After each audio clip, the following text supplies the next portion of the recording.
Hi friends, so we will continue with our video series Artificial Intelligence in Gaming. Today we are going to see chasing and escaping in games. So when you play a game like Temple Run, if you have played that game, you must have noticed that what is the gameplay in that game. We have a evil character chasing down our player. So player is trying to escape from this evil character, and it collects as much diamonds or coins as possible on its way. So in that game, the two stages which we can see, that is two main stages are, one is chasing and the other one is the escaping. So the evil character is doing the chasing, and the our player character is doing the escaping state. So there are a lot of games which you can see these examples of chasing and escaping.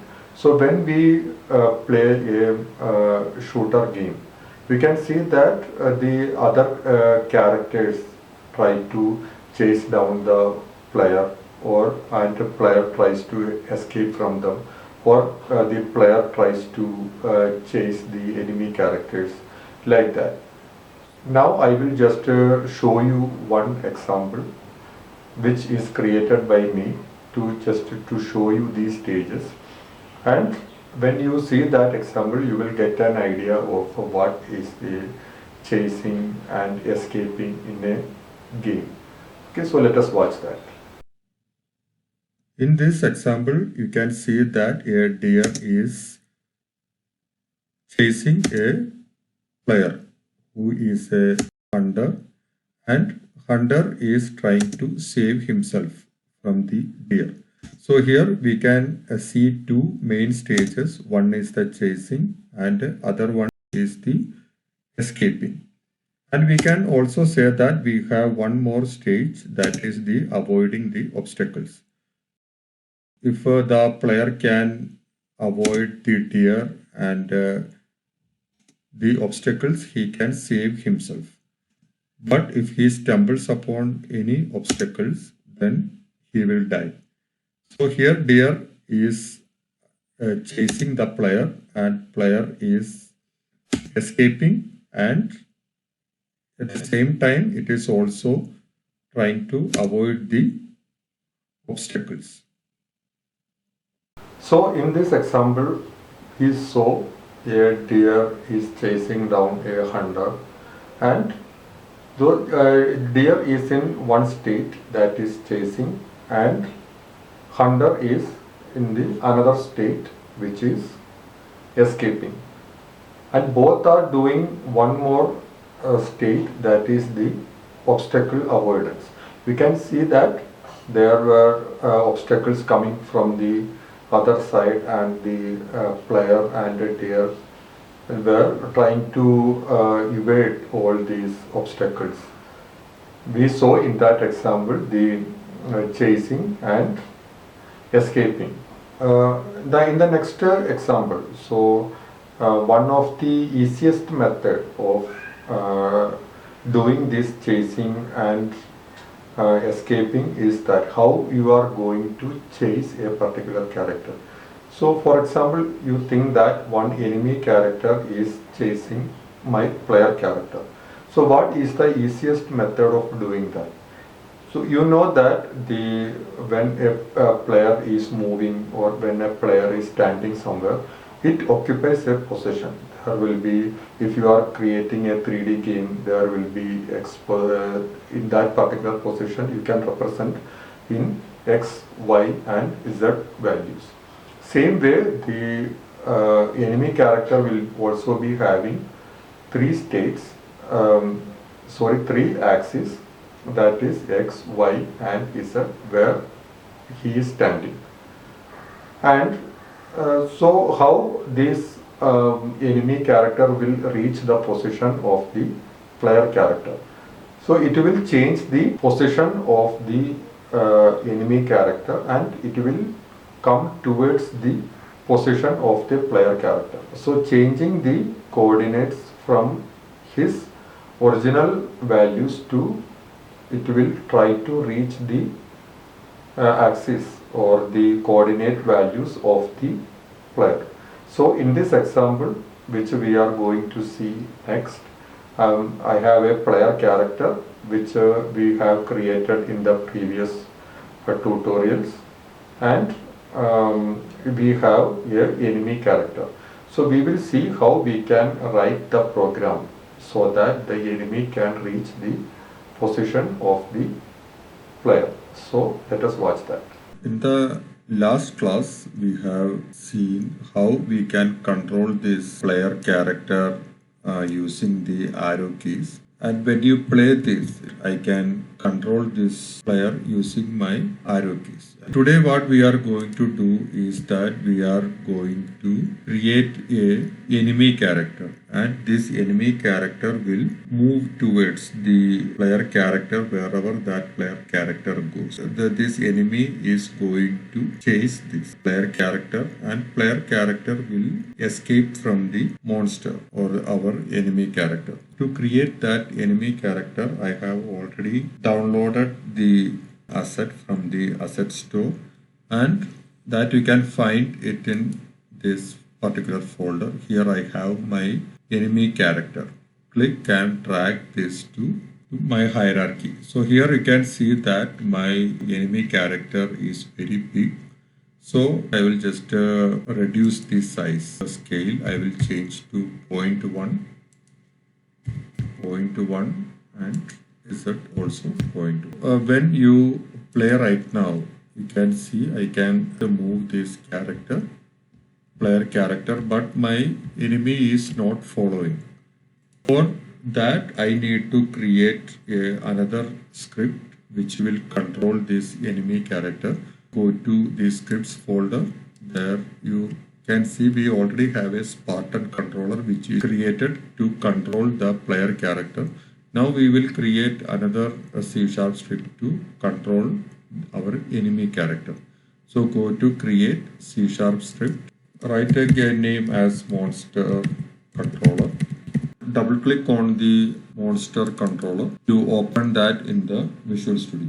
I have opened that monster controller in the Visual Studio. I want this monster to follow the player wherever it goes. So for that I need a target. What is my target? My target is the player. I will define what is my target. So for that I will go for create transform. That is my target. So you can define the target in this transform. To follow that player character, I need a speed. I will just go for, can just give it as private float, then speed. So I am going to follow this target with the speed I am going to define. So I will define that speed in the start function. So I can just go for speed is equal to 1. I will give the value of speed as 1 now. Now in the last class I had mentioned that when you want to find out something all the time in each and every frame, we can write the script in the update function. So I want wherever the player character is, the enemy character should move towards the position of the player. So that is what I want to do next. So I will write this script transform dot position. So this is the position of the enemy character. So I am going to update the position of the enemy character in each frame. So transform dot position is equal to vector 3 dot move towards. So I want to move towards the target. Okay, position of the target. So which one I want to move? What is my current position? That is the current position of the enemy. So that I can give transform dot position, comma, where I want to move, which is my target. That is the target dot position, comma. Then I have to give the speed.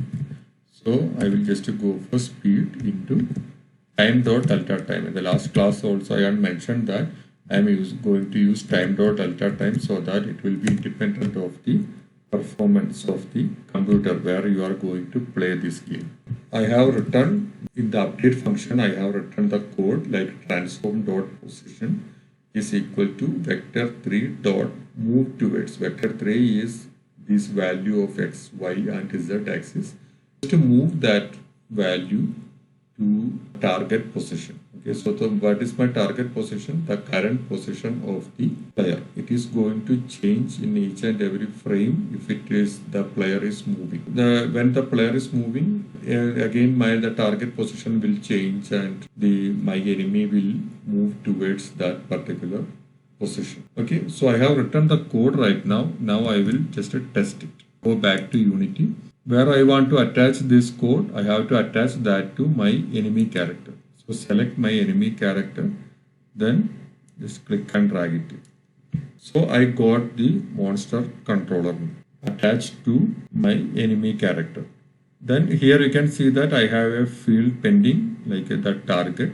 So what is my target? My target is a Spartan King. So select the Spartan King and then just click and drag and drop it there.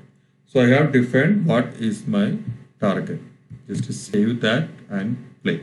So here you can see that wherever my player is moving, my enemy character is following that player. But you can see that there is one issue of when my character is being followed, the monster is not turning towards the player character. So for that I will write the code to rotate that monster towards the player character. Go back to my script file. I will define what is the target direction where I want to rotate. So for that I will just give another vector 3 variable, that is target direction is equal to target, that is my player position minus the enemy position, that is the monster position, transform dot position. Now I will write the code for rotating this. So for that I will vector 3 new direction is equal to vector 3. I want to rotate that, not move. I want to rotate. So you can just go for rotate towards transform dot forward. Okay, so this transform dot forward will move towards that game object, but it will consider the rotation value also. So when you rotate this object, when it moves, it will consider that direction where that character is facing, and it will move towards that direction. Then I will give in which direction I want to move. So you can just go for target direction, comma. Then I have to give the value now, that is speed into time dot delta time, which we have created. Then I will give the data as 0.0. Now I have to write the code for rotating towards that particular direction. So for that I have to give the rotation value, that is transform dot rotation is equal to, then for rotation the inner system of Unity is quaternion. So you can just go for quaternion dot look rotation. That is the new direction. Okay. So I have written the code right now. So first I have mentioned in which direction I have to rotate. And after that I have written the code for actually rotating that character towards that particular direction. Then go back to Unity, then play that. You can see now my enemy character is rotating towards that player. So you can just see wherever my character is moving, that enemy character is rotating towards that player and following that player.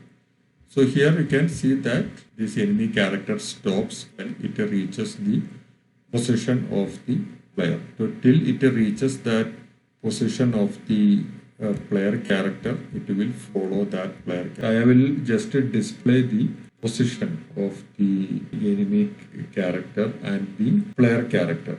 I will go to my canvas and I will remove this. Okay, then I will just change this to time title. I will just go for the player position. Then a P position, I will just move a little bit down. I will just give the values 300. Now I have got the text where I can store the x-axis of the player. Now similarly, I will just change this name to player pose. Create the duplicate of this text field to store the y and z axis. So just to go to duplicate. So here I will just give as instead of x I will give y and this I will give as z. Okay, so I will just arrange this everything player pose, p pose x, then p pose y, p pose z. Now I will just remove this score value there. Okay, then I will change the y value 90.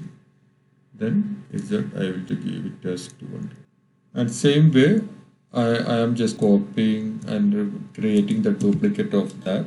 Then just go for duplicate. Then for player position I will just go for the monster position. Monster position, then I will just move this to here. Then here I will just change the name, change the text to monster position. Here I am going to rename that to monster. Then remove that. Then here I will change this to m pose y. Then this I will change to m pose z. Okay, so here I will just move this to here.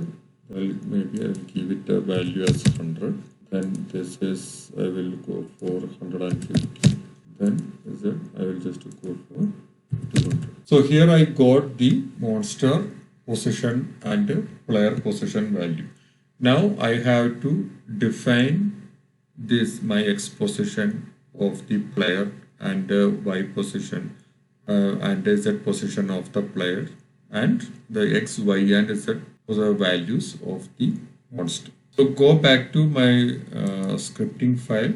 I will define this text there. Okay, so for that I will just go for public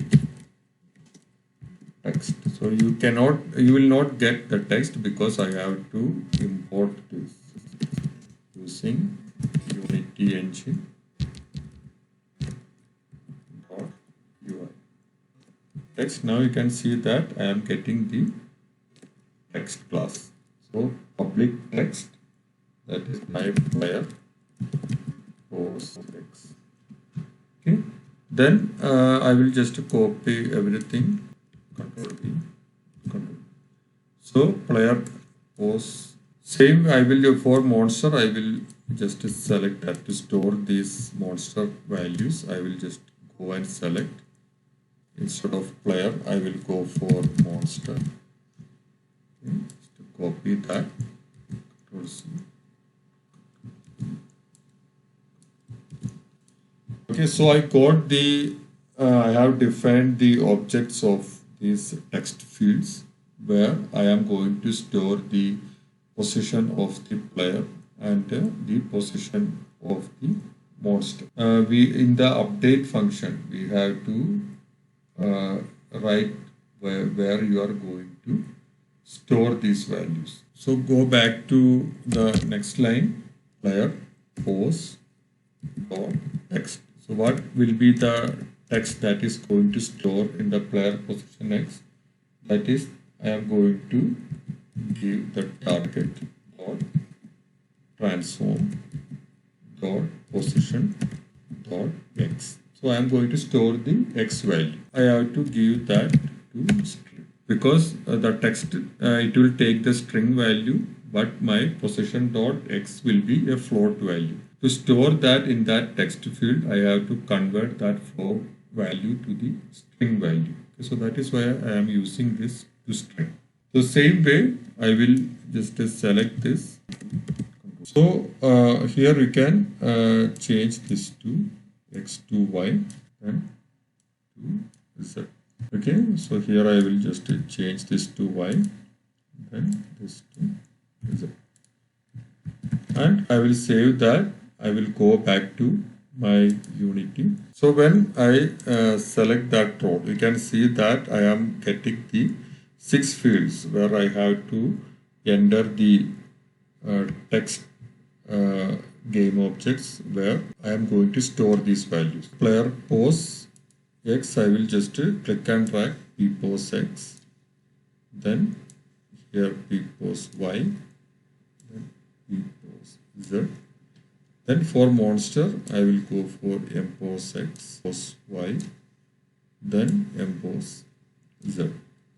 Okay, so I have defined those values. Now when I play this, so you can see that the value of a player is changing.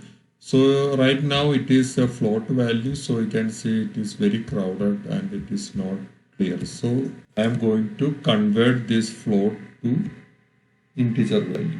Okay, so for that I will just give this as integer.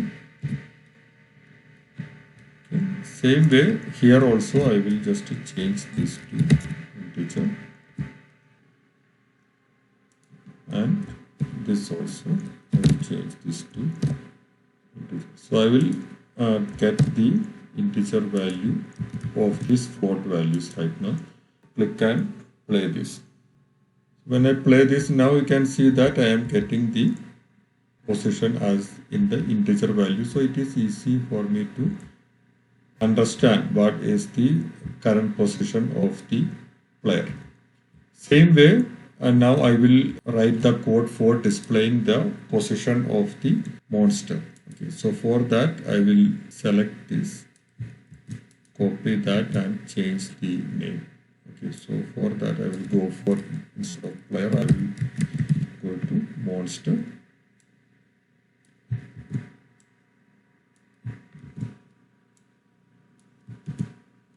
So instead of target, I will just go for transform. So I am just trying to find out the position of the game object where I have attached this script. So I have attached this script to my monster. Play this.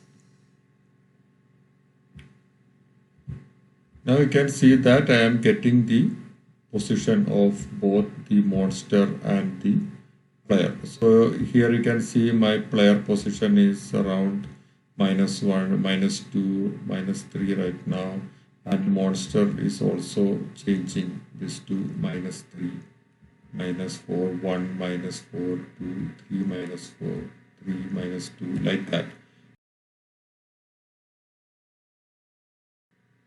So when it reaches the same position as my player, it stops there. Right now you can see that the player position is 104 and monster position is also 104. So here what you can see is that we assume that the monster caught the player when it reaches the same position as the player. So I hope you understood how I created the program for the enemy character to chase down the player character. So this is one method of when you are creating a 3D game, you can chase down a player character or any other character. But when we talk about the grid-based games, so there is one more method where you change the grids and you just change to the nearest grid to reach easily to the player character. So you must be remembering in the one of my previous videos, I have explained the logic behind how a Pac-Man game is created, how this ghost character reaches the player character. So there it is used the grid system where it will change from one grid to another grid. that is the nearest grid. So when you are talking about these 3D games, where the example which I showed you, it is not grid based. I am changing the coordinates of the enemy character to reach the player as soon as possible, and when it reaches the position of the player, it is considered as the player is caught by the enemy. So in the example which I showed you, I gave the example like it is reaching in the exact same position of the player. But that I did just for it is easier for you to understand the concept. But when we create the real games, we will not we will not move till we reach the position of the character. We will just stop a little bit further away from the character which we are chasing, so that it will look natural that we will not stand over the other character.